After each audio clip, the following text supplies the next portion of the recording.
इसके बाद करेंगे बटरफ्लाई करेंगे।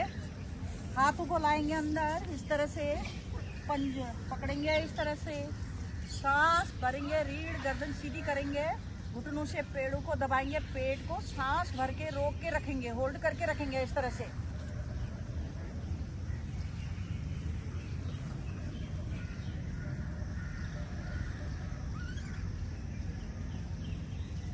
धीरे धीरे वापस आएंगे नॉर्मल सांस में, रीढ़ गर्दन सीधी करेंगे, नॉर्मल सांस में बटरफ्लाई करेंगे।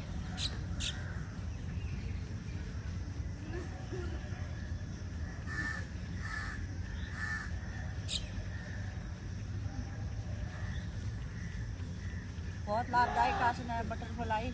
हमारी पैरों जंघा में फ्लेक्सिबल आता है। ये देखो नीचे तक करेंगे, कोशिश करेंगे कि नीचे तक घुटने लग जाए जमीन से हमारी थाई।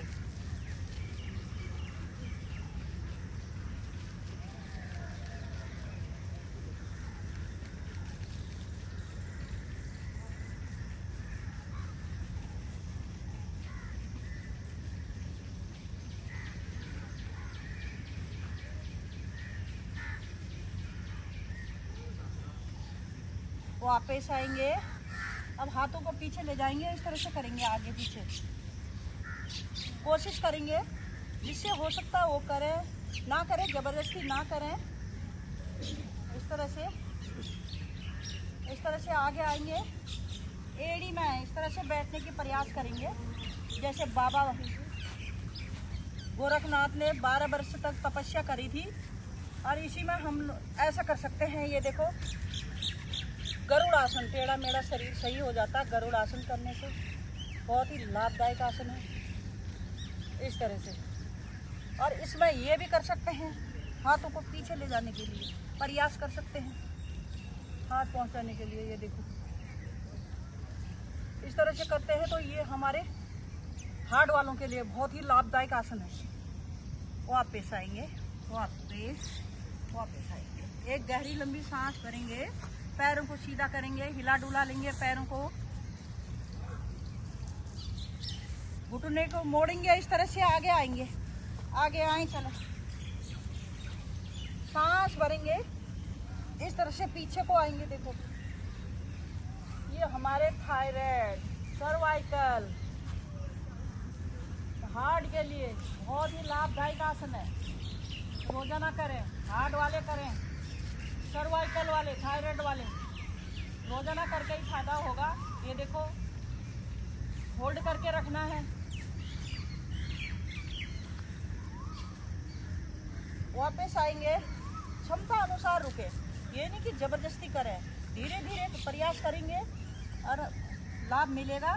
इसी में एक बार और आएंगे, पूर्ण उष्टासन करेंगे, अर्ध उष्टासन। दाएं हाथ से दाएं एड़ी, बाएं हाथ से बाएं एड़ी पकड़ेंगे इस तरह से।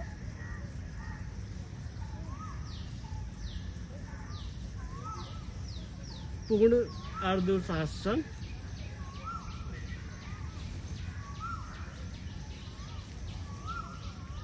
वापस आएंगे, उसके बाद अर्ध कीजिए। कोई बात नहीं, कर लो, उसके बाद कर लो।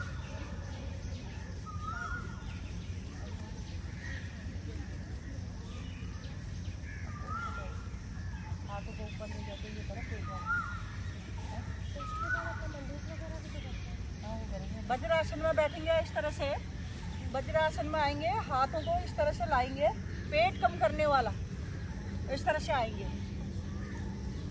इस तरह से पेट के लिए बहुत ही लाभदायक आसन।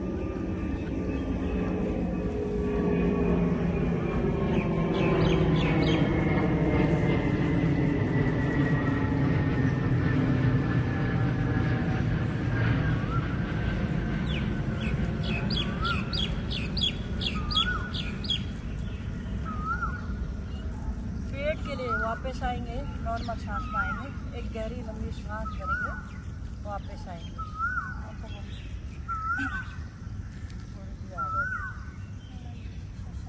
रोक दो उसको भी।